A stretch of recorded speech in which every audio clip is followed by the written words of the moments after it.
So good morning, everyone. I want to thank everyone for coming to the webinar today, titled Renovating Tradition, Evolving While Keeping the Integrity of Our Work.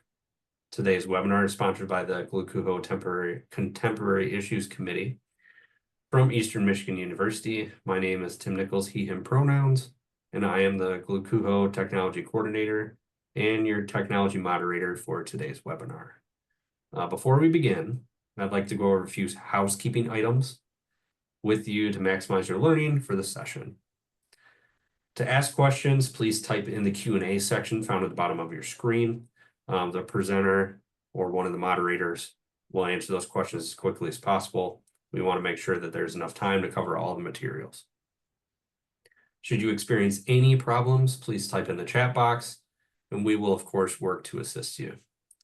And at the end of the session, the presentation and audio recording will be available on our website, glucuho.org, under the Webinar Archives resource for your future reference. We encourage you to share this resource with your colleagues who are unable to attend after it is posted. This might take a little bit of time, but it will be posted soon. At this time, I will now yield to our host and session moderator, Jacob McLean, from Contemporary Issues to introduce our Contemporary Issues expert and get us started. Jacob, take it away. Thanks, Tim. Good morning, Glucuho. Thank you for joining us today. On behalf of the Contemporary Issues Committee, I am pleased to introduce our contemporary issue expert. We've spent the year looking at our contemporary issue, adapting to the evolving needs and wants of our professionals to create a sustainable future. Our contemporary issue expert is Matea Chaluk. Matea brings over 14 years of experience within higher education, particularly focused on creating inclusive and equitable policies and practices within the workplace, processes, and programs. She currently serves as the Chief of Staff for Residence Education and Housing Services at MSU. Matea is an advocate for civic engagement, coalition building, and community transformation. She is an inaugural member of the Lansing Regional Chamber of Commerce DEI Committee, a board member of Communities in the Schools, Michigan, and an appointed member of the Ingham County Racial Equity Task Force and the chair of the NASPA Center for Women. Matea earned her Bachelor of Arts degree in Public Relations and Advertising and a Master of Education degree in College Student Affairs Leadership from Grand Valley State University. Currently a doctoral student in the College of Education at Michigan State University. Matea is also a Glucuho alum. So we're excited to welcome Matea back to the Glucuho region to be our contemporary issue expert this year. So without further ado, Matea, take it away. Wonderful. Thank you so much, Jacob, and thank you, Tim. Thank you to Glucuho for inviting me to serve in this capacity. I'm really excited to talk about this topic and engage in this work with all of you. I think at this time, Tim is going to share screen, and then we'll jump right into our presentation today. All right, so the title of the webinar this morning is Renovating Tradition, Evolving While Keeping the Integrity of Our Work.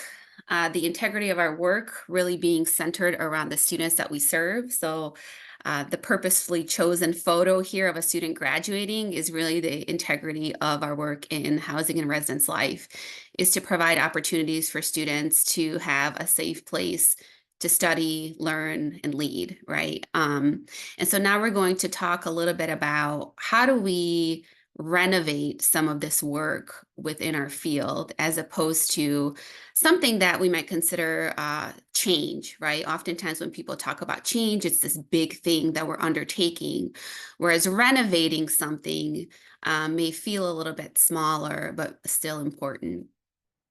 So before I jump into the topic itself, in the next slide here, I'll talk a little bit about my point of view, just so that you have an understanding of kind of where I come from and what my worldview is. And thank you, Jacob, for sharing some of those pieces of involvement that I'm a part of and that I've been a part of. So I went through my archives of Glucuho and found lots of different Glucuho pictures of things that we have done over the years.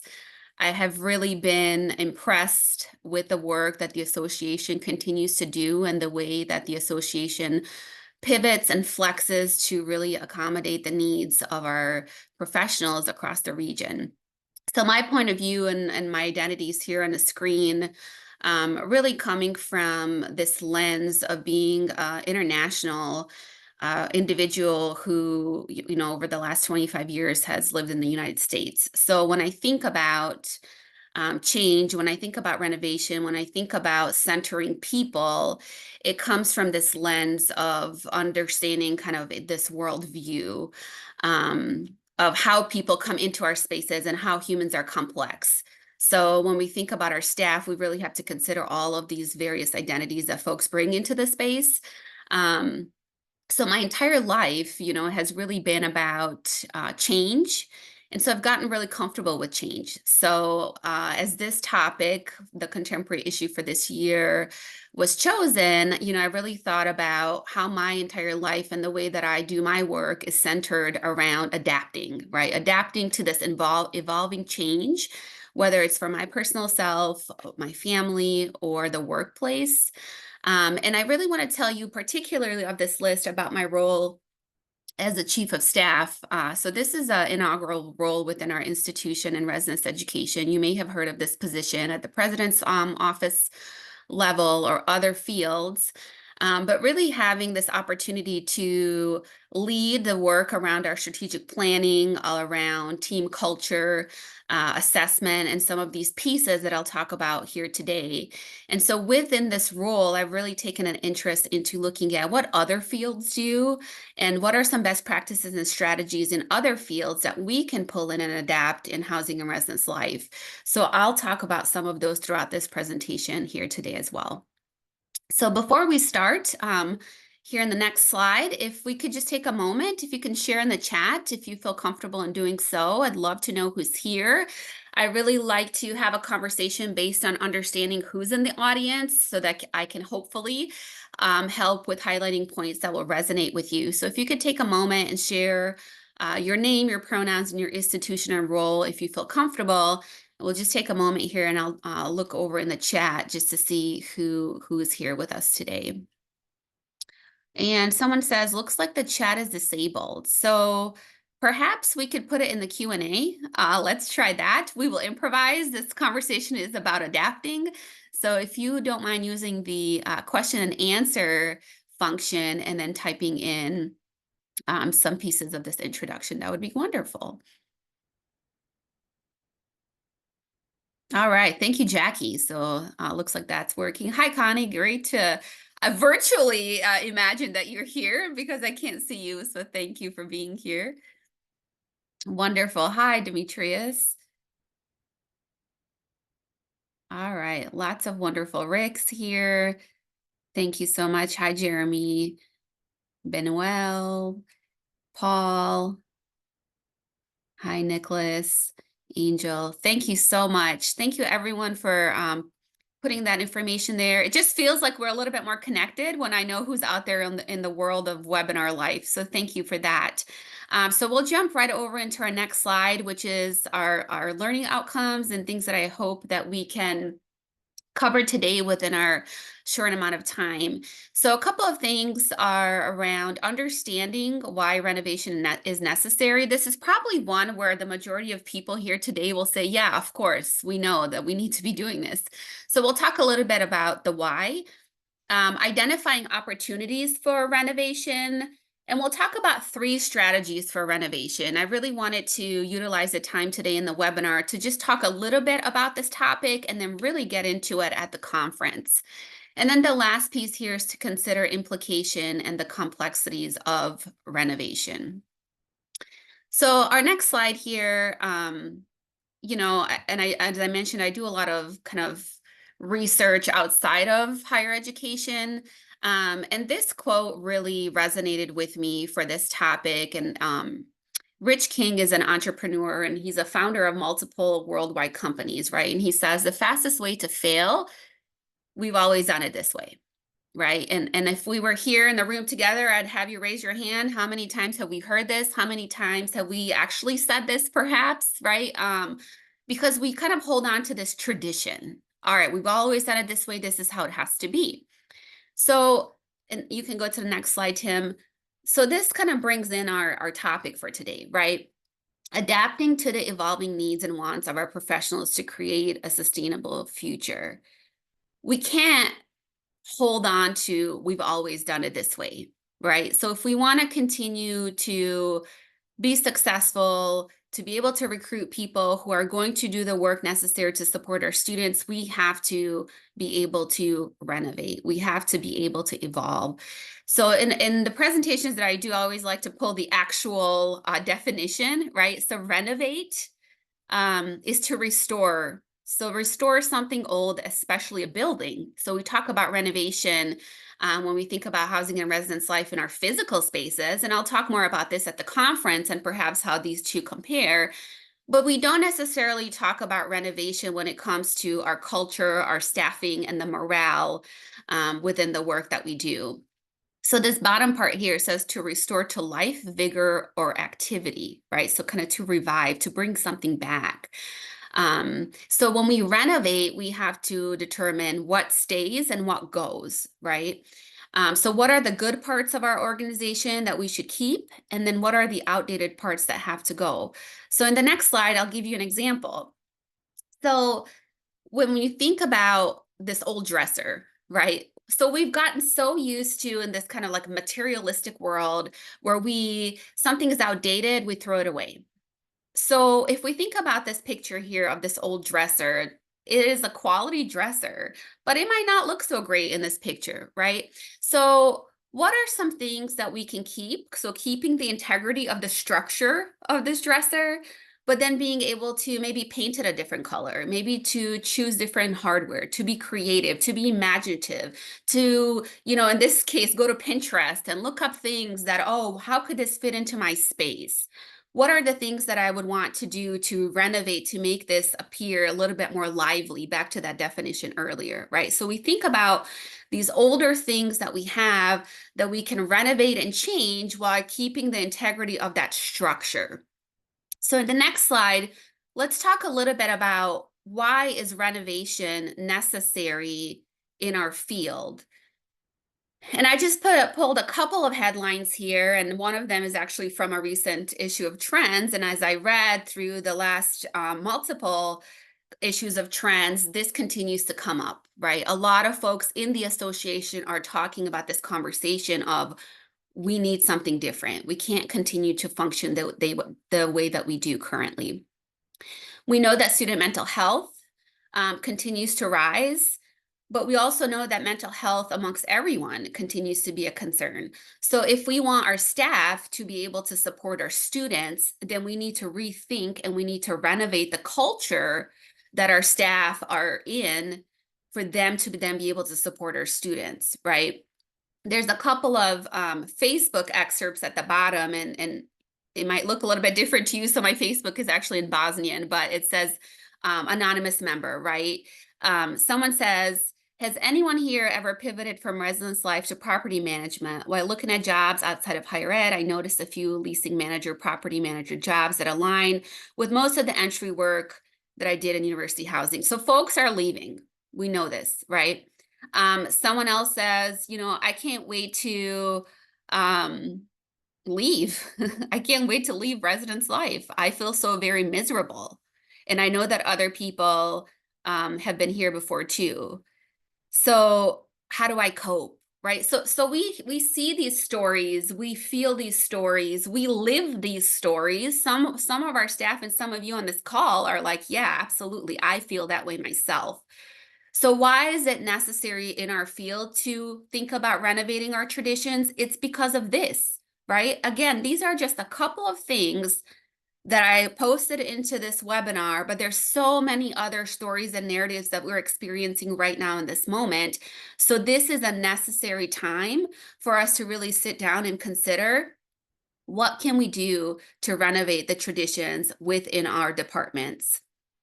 So with that, I'll go to the next slide to ask you, what traditions exist in your organization? So if you can use the Q&A, again, you can be anonymous or you can post that in there as you'd like.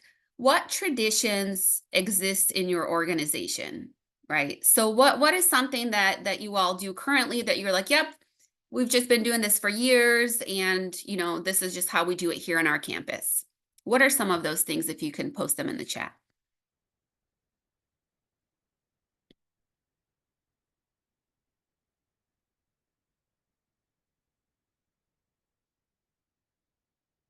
Absolutely. Recruitment, hiring, training, right? We've got a whole prescribed way that we do that usually, not just on our campus, but across the field.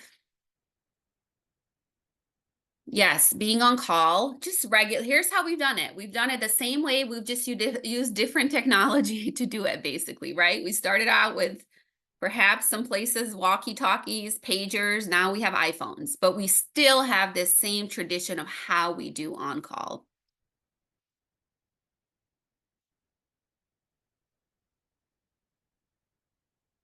So in the next slide, I'll ask you, what of those traditions need renovation, right? So this first slide is what traditions exist. And then Tim, if you could go to the next slide, which of those need renovation? Is this synonymous for what you shared? Recruitment, hiring, training, being on call, programming, are those things that need renovation in your organization right now?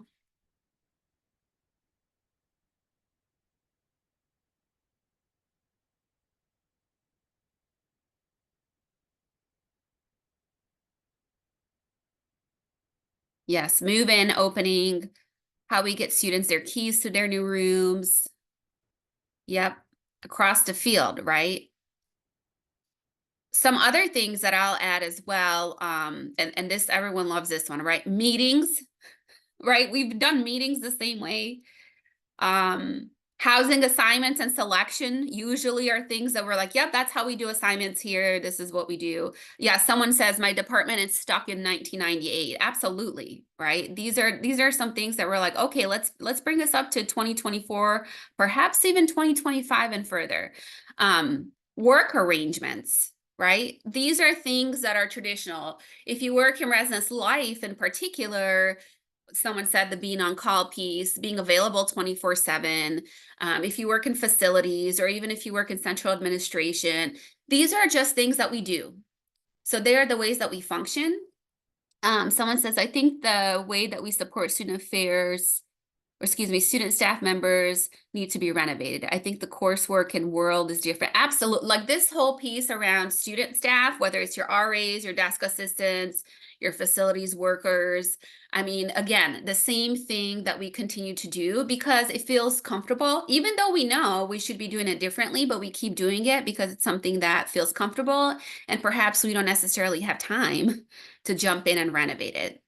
So to that point, if we can jump to the next slide, and then let's put in the chat some thoughts around what is your understanding of why the changes are not happening, or the change is not happening. So what do you think? What is holding us back from renovating?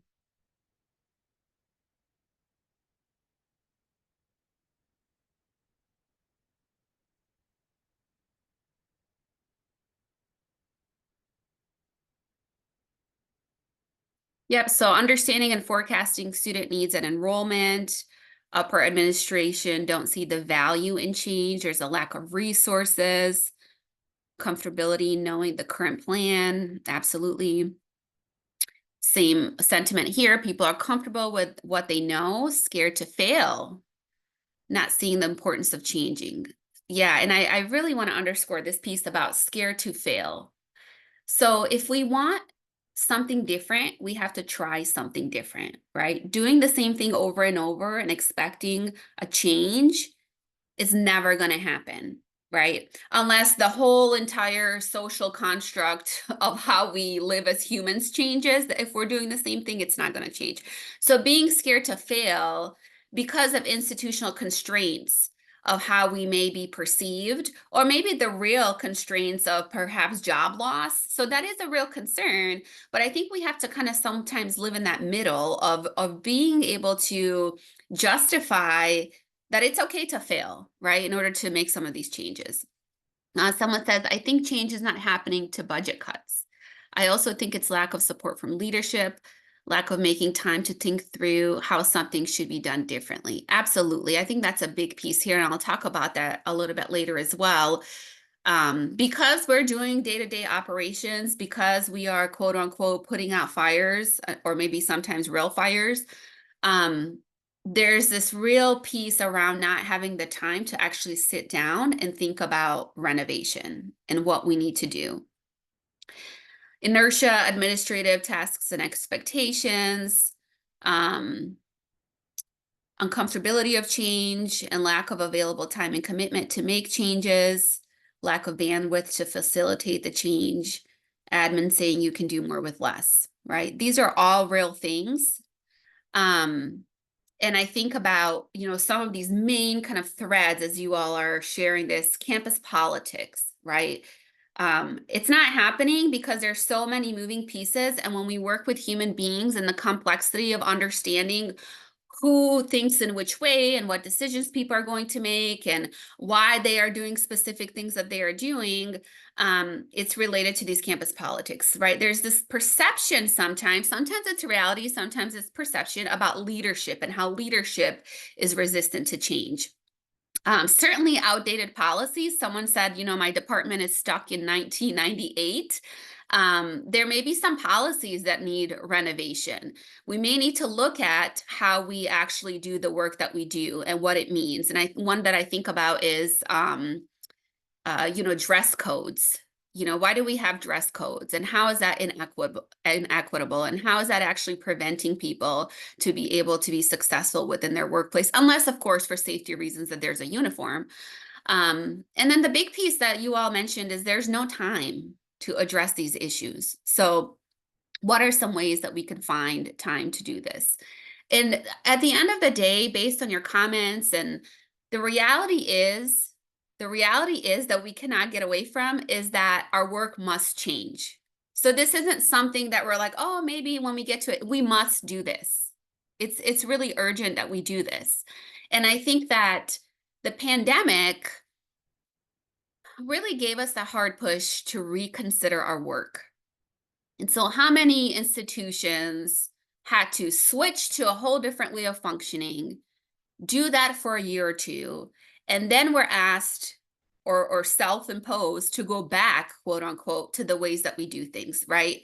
So we really had this opportunity to capitalize on this change that we could have moved forward in a way that would best address the needs and wants of our staff. But because of tradition, a lot of folks reverted back to the ways that we do things because of tradition.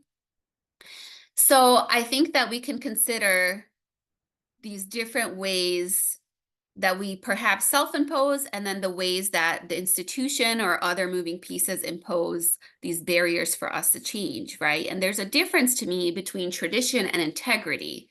So tradition are these ways that we do things, but integrity is kind of the bare understanding of what we do. And back to that first slide, the integrity of our work is supporting our students. How we do that is on us. And how we continue to do that can be continued by that tradition, or can be renovated by change. So in the next slide, I really want to highlight a big piece that all of us are thinking about and have been thinking about, right? Is this kind of great resignation. People are going to leave. People are leaving. People have left the field. So I wanted to show you some work that was done recently. And they looked across various different fields. So it says toxic corporate culture here as the highest one, as reasons for why people were leaving the workplace. And so I mentioned earlier, really pulling in from other fields and other ways of looking at things. So as you can see here, and I have the study there at the bottom for those who are interested. And it's the podcast. It's actually through Brene Brown's podcast. You could watch the whole summary there. Toxic culture is driving the Great Resignation, right? So a lot of the stuff we talked about as barriers had to do with people. Some of them have to do with policy, but the majority have to do with people. And so you could see here that toxic corporate culture is the biggest reason in front of so many other reasons that people across various fields are leaving their field. And in the next slide, I'll talk to you a little bit about what those different components are that they identified as toxic culture. So failure to promote diversity, equity, and inclusion, number one. And I'll have us think about this a little bit, right? We in our field talk a lot about DEI. I know Glakuho has done absolutely amazing DEI work over the years and continues to provide opportunities for professional development. But how are we really doing this on our campuses? Okay. And oftentimes people use the terminology DEI or multiculturalism or interculturalism and have these conversations, but how are we actually doing this to create inclusive spaces for our team members, our staff that work for us? The other piece of toxic culture that they found in the study was around staff feeling disrespected, right? So we cannot judge and project onto others what disrespect is and feels like. People decide that for themselves. So I think oftentimes in conversations, it's like, well, someone, is taking this too seriously, or someone is being very sensitive. Like those are all things that we should not say about our coworkers and humans in general, because that person's experience is that person's experience, and they feel disrespected in the workplace, which contributes to the toxic culture environment. And then there's these pieces around unethical behavior when someone feels like, for example, hiring practices. Okay, if someone's getting promoted or hired over someone else, and they feel like that might have been unethical, maybe there's some, kind of shoulder tapping for certain people to join certain committees and other people aren't being asked. This all contributes to toxic culture. And there was another study through Stanford that found that toxic culture actually has physical medical impacts on people. And again, some folks may have experienced this already, and I hope that people have not. But the study found that people are 35 to 55% more likely to be diagnosed with major diseases like cardiac, stroke, diabetes, etc., by working in a toxic culture, right? So when I think about the dresser that I talked about earlier, if you have lead paint on the dresser, right? Or if you have some form of chemical on that dresser that's actually going to start to disintegrate that dresser, it equates to this toxic culture in humans, right? When you have this kind of toxicity that's seeping in through your department or your organization, people are going to be physically ill. So they're either going to leave or it's going to have some lasting effects on their actual health. And so we really need to think about this. Last year's contemporary issue expert really talked about this, right? So we need to think about renovating these toxic cultures in order to make sure that people are well. So this can happen through managing staff expectations. So can you offer some of the things that you say that you're offering to your staff? And if you can't, just say that. So people can make that choice upon hire, whether or not they want to come into your organization, right? Different understandings of tradition. I'll talk about this here soon in the next couple of slides, where there's generational differences in the workplace, right? The sense of belonging and inclusion I mentioned earlier, if people aren't feeling that way, then they are finding themselves in a toxic culture. And then the lack of affirmation and celebration. How are we recognizing our team members? I know a lot of times we can't pay more, and a lot of times we can't necessarily give bonuses or financial compensation, and we are definitely having FLSA conversations. But what are some other ways that we can celebrate our team members to combat some of this toxicity that perhaps is seeping into our work cultures? So in the next slide, I'll talk about some renovation strategies that I would have us think about or consider. So a couple of things here that you see on your slide are related to goal identification, positions and responsibilities, employee feedback, and action plans. So these three I particularly picked for today's webinar to really address this piece around culture and what are some ways that you can renovate the tradition of the culture that you have in your department. In the chat, we talked about change. And I kind of want to bring us back to that point of change and how it's different than renovation, right? Renovation can be gradual, it can take time, it can have planning involved, so can change. But when people hear the word change, there's a physical response because of the ways that they've experienced change in the past. But when we say renovation, there's a sense of curiosity. Oh, what do you mean when you say renovation? I'm interested to hear more, right? So that's why I'm calling these renovation strategies as opposed to change management strategies. So let's go ahead and jump into the next slide and we'll talk about goal identification.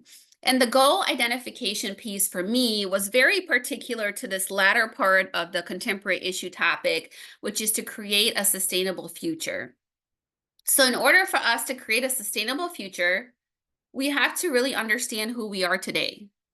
So who is our organization? Who do we serve? And not who do we serve as in we serve students. Of course we serve students. But students that come to Michigan State University might have different needs than students who attend perhaps Ohio State University, or students who are attending, Central Michigan University. So there's different needs and different expectations that students have when they come to our campuses. So really dig into that. You probably already have data on this, but sit down and think about it. Who do you actually serve?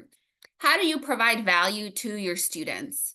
And again, don't just revert back to tradition. Well, we offer housing. Well, of course you offer housing. We offer dining. Well, of course you do, right? But what is the value of that to those constituents that you serve?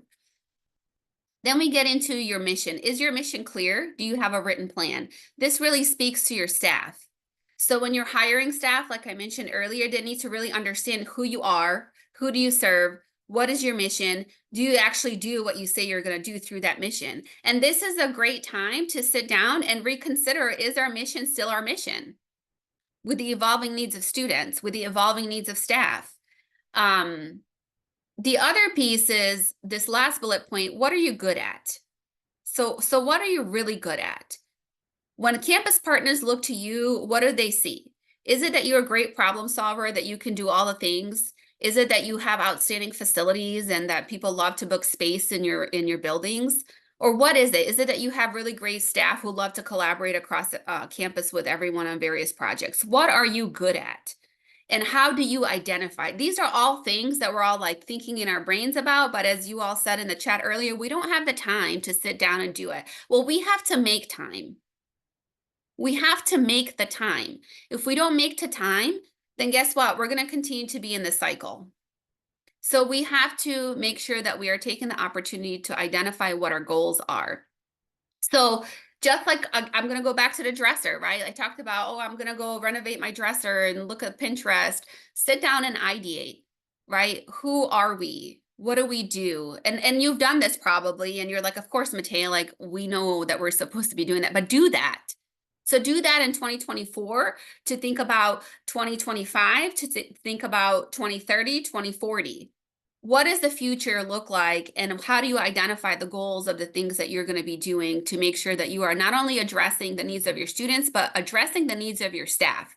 Because back to my earlier point, when you center the needs of your staff, you are going to be inevitably centering the needs of your students, because if your staff are good, they're going to be good to be able to support your students. So in the next slide, let's talk about positions and responsibilities, right? And this to me really speaks to the adapting piece of our issue today. So we need to really do an audit. We really need to look at what are the current ways that we are working, and how are those ways actually meeting the needs of students? As I mentioned earlier, I read some of your trends articles, and even in the conversations that I've been a part of, when we think about being on call, when we think about live-in staff, yes, we of course want to have individuals in the buildings who can respond to student needs, but are those student needs the same today that they were 50 years ago? So how are we actually utilizing our staff? Are we having our staff come into work who live in from 8 to 5 p.m. and they're continuing to work through the evening? Or are we adjusting our schedules and having our staff come in at noon until 8 o'clock? Or are we staggering schedules based on, right? So we have to rethink the way that we are actually meeting the needs of students through our staff. So can you take an audit of all the different positions that you have and how they are actually meeting the needs? Can some of them be modified? Can some of them be removed? Not the actual person, but the position. Can you reimagine a whole position based on the current needs? Right? We think about this flexible schedule arrangements and hybrid work and all these things. And I put in here who is eligible, right? Because during the pandemic, we certainly had people who could work from home, and then we had people who couldn't work from home because their work was on site. And then even the people who worked from home in the pandemic, we've asked them not to return in person. So let's think about that. How are we actually adapting the work that they're doing versus the ways that they are doing the work for the same outcome of the things that you've identified in the first slide around your goals, right? So what are your goals? And then how are you adapting your positions and their responsibilities to meet the goals that you have identified? And again, are those goals the same that they were as they were 50 years ago? So how do you renovate some components of this? The next slide really speaks to the needs and wants. So I'm gonna just check the chat here real quick. I saw something come through.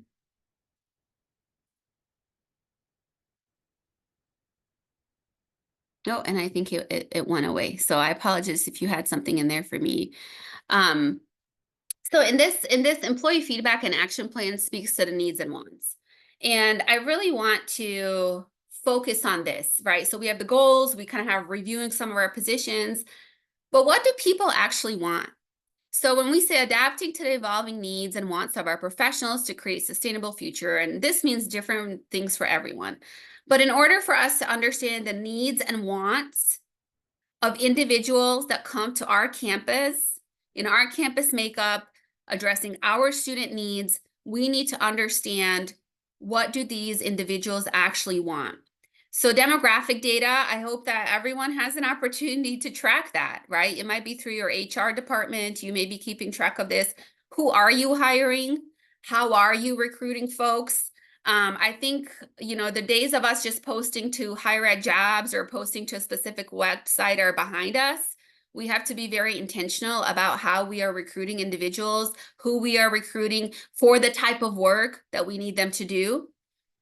Surveys and focus groups, obviously kind of our go-to, right? We're always like, all right, let's do a survey. Let's do a focus group. What are you asking in those surveys and focus group?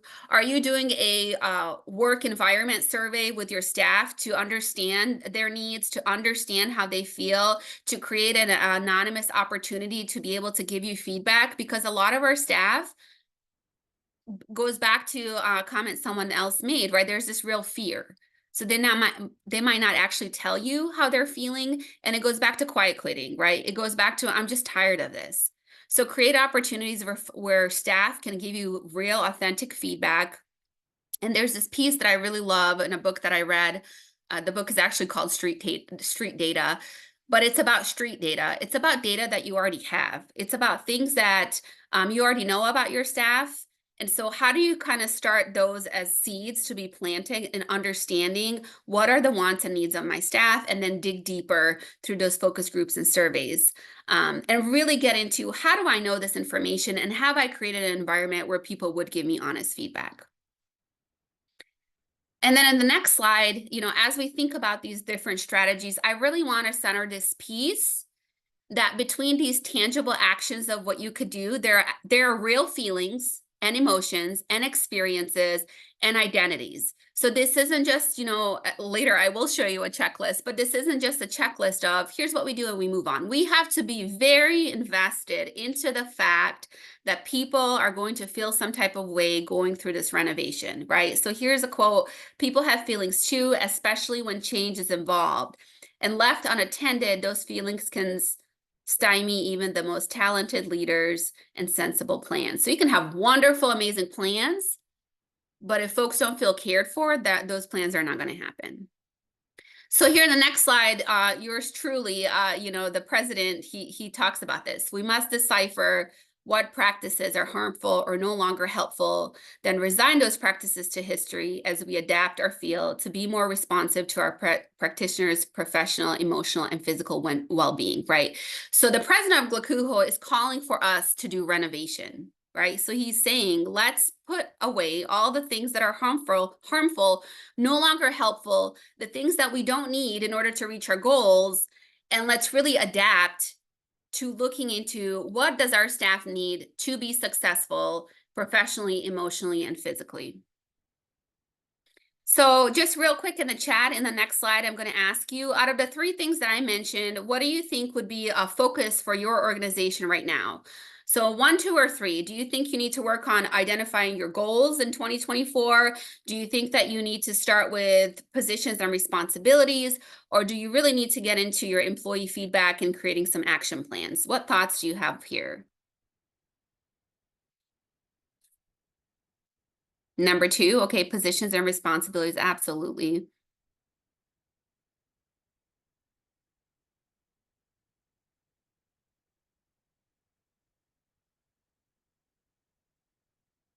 Think that's really a big thing that I saw in reading a lot of articles about this topic, right? Is the position responsibilities. But in order to do position responsibility audits well, we need to understand what our goals are, right? We need to understand what are we trying to do, and then be able to align those goals and responsibilities to that. All right, looks like number 3, lots of number 3. Yeah, absolutely. Absolutely. We need to know, right? What are people saying? At MSU, we do multiple different types of surveys and focus groups. We just finished a 5-year review where we had external reviewers who came in and looked at our department and gave us some different suggestions. So you can create a holistic plan really for some of this feedback. All right, so next piece here, I'll ask you this question to put in the chat and then I'll move along. What challenges do you foresee or have experienced so far? And then we'll get into, yep, Tim, if you can go to the next one. So here, let me put that other question in the chat so folks can kind of think about that as we go on to this next slide. Because I really want to talk about potential implications and complexities of this renovation. And you all talked about this in the chat. And I have these roadblocks as an intentional photo here because we often feel like there's a dead end. All right, we've done what we can, now we can't move forward anymore. But there are 3 reasons potentially to consider of why, right? Generational differences across our staff, lack of organizational understanding, and you talked about the limited time and resources. So I'll jump into the next slide, which is really around, the generational differences. So here's another study that was done by Deloitte that really looks at generational differences. So what do you see are the biggest differences across generations today? And the biggest one was views on work-life flexibility. Right. So when we go back to number 2's kind of call for relooking at our positions, if we have folks who have been in the field for a different amount of years, there's this feeling of tradition and needing to hold on to tradition, which then impacts our ability to be able to do work-life flexibility differently.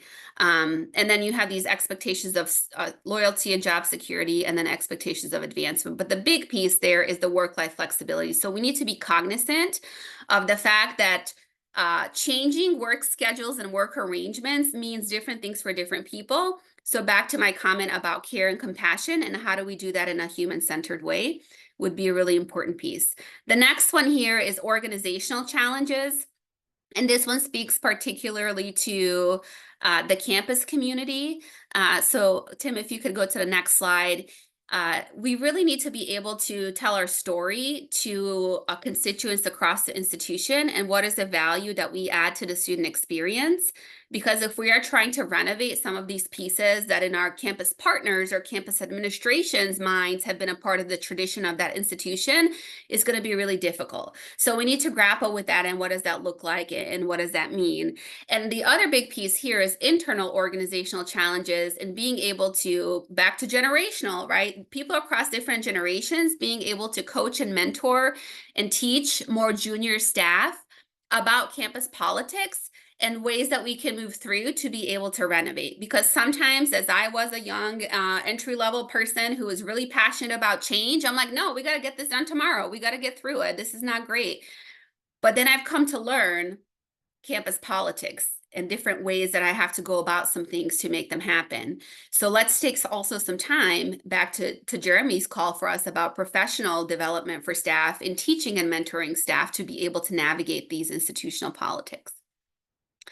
The next one here is the complexity around resources, right? This is always going to be something that we deal with in housing and residence life. There's a lack of time all the time, and there's a lack of human resources, and oftentimes a lack of financial resources.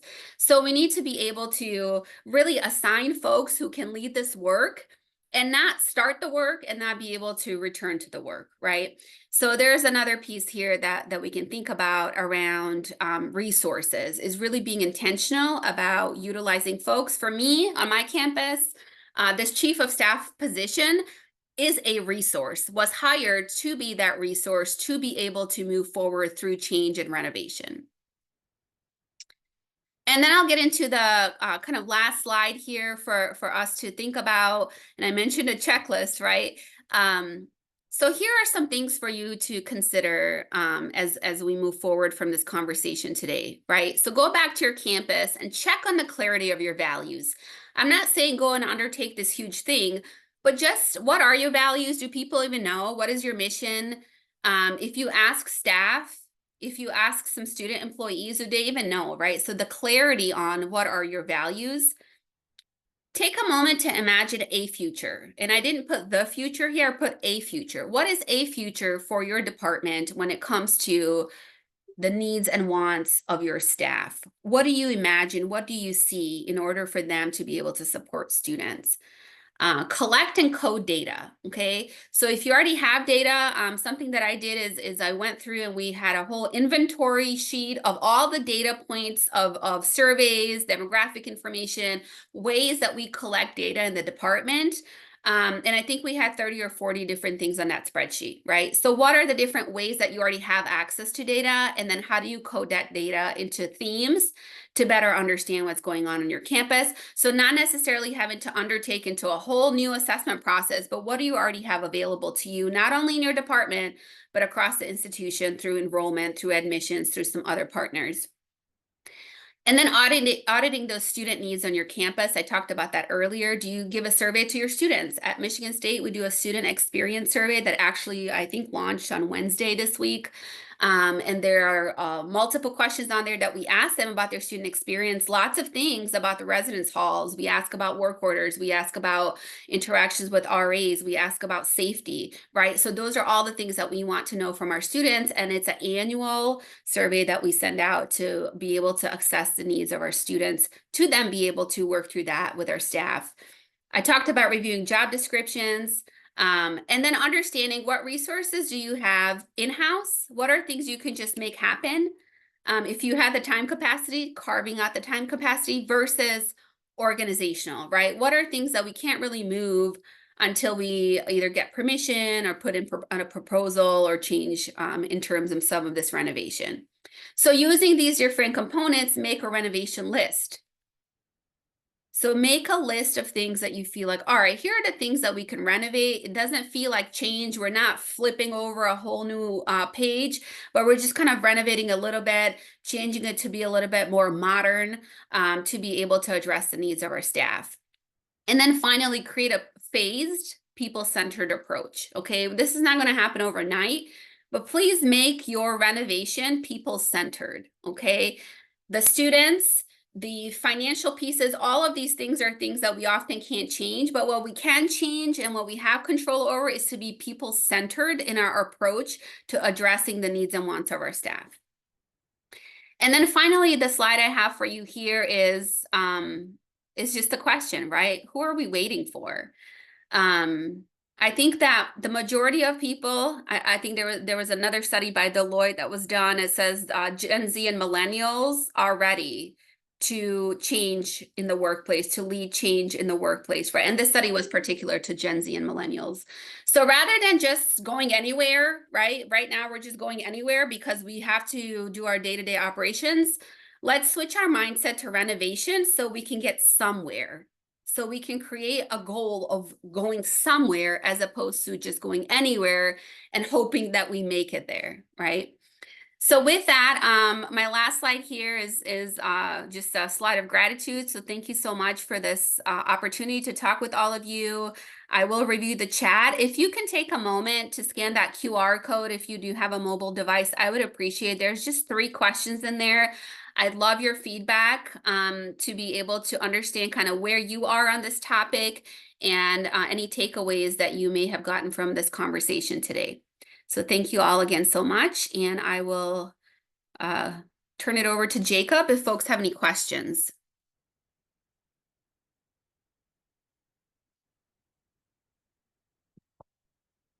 And I'm sorry, my lighting, the sun just came through, and so I'm kind of, I'll try to move a little bit. Matea, thanks so much. I'm gonna give a moment just in case we've got any questions that roll in. Okay. Oh, here's a question that you posted for me in the chat here. What challenges do you foresee and have experienced so far?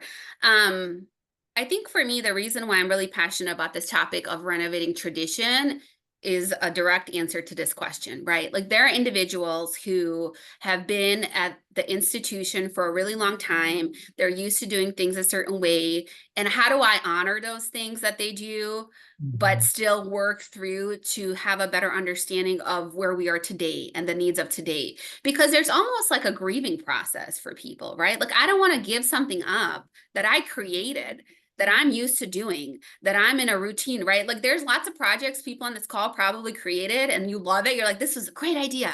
Well, it might not be a great idea in 2024. So how do we become okay with changing those things a little bit? And that comes down to relationships. So we have about 1,400 staff in our department, and I can't go out and make a change and just say, we're doing the change, right? Like I have to talk to people and kind of get the vibe of where people are with it, how they feel about it. You know, changing job descriptions, for example. I'm working with 3 or 4 different individuals to understand their needs, to be able to change their job description, right? So think about that. Think about back to the people-centered approach. And so those are some of the challenges. It's time. It takes time, and it takes relationship investment to be able to move it forward. And so I think that that's kind of a challenge and a learning lesson for me. Yeah. We've got another question that came into the Q&A. How do you get buy-in from staff members who think they know everything and seem resistant to change? Yeah, I think that's you know, for me, the way that I approach that is that everyone has value, right? So people have value and they have something to contribute. And oftentimes the staff who are seen as, you know, oh, this person's resistant to change, there's a reason. There's a reason. It's because they care about the organization. Sometimes they might not outwardly feel like they care about the organization because they're criticizing the organization, but they're bringing a form of value by giving us feedback in a way that we really need to nurture that feedback. So I will go back to those one-on-one conversations, and it might not be you as the director or the supervisor. You have to find someone within your organization who can resonate well with that staff member to lead them through those conversations. Okay. So don't just take ownership and feel like you have to do all the things. You don't. You really don't. Like lots of these different resources that I shared today talk about that. Who are the movers and shakers in your organization? Who are the persuaders in your organization? I'm not saying you have to persuade someone, because sometimes what happens and what I found is, okay, you don't agree with it. I'm sorry, but we're still going to move forward with that. Okay. So how do we continue to have check-ins? How do I continue to follow up with you so that you could feel like you have value here, even if you don't agree with this change? So don't leave people behind because they may outwardly feel like they're always the one criticizing and resisting change, right? Continue to build that relationship. And if you can't, find someone else in the organization who can. And also, it is okay that maybe that person's values don't align with your values of your organization. So if it comes to that point, it's not an accountability conversation, it's really a mentorship conversation. All right, well, how do I help you find a professional home where you feel like you're going to be more successful from a place of care, right? Not a place of sarcasm. Okay, well, you don't want to be here, so leave. Let's not do that to people. So that's what I would say. Really invest into that person, even though it might seem very challenging to do that. Thank you. You're welcome. Well, we're coming up on at the end of our time, so I want to again thank Matea, generosity of time and putting in the time for this webinar. Looking forward to continuing the conversation at the conference. Friends, if you are still on the call and have not registered for the conference, registration is still open. So we hope to see you here in the next couple of weeks in Fort Wayne. The other thing I'll make sure to plug, Matea has been extra generous with her time to offer one-on-one times during the conference. So if you've started to receive the conference hype emails, information about signing up for those one-on-ones was shared in that email. So we look forward to seeing you all in Fort Wayne, and thanks so much for the time today. Thank you all so much.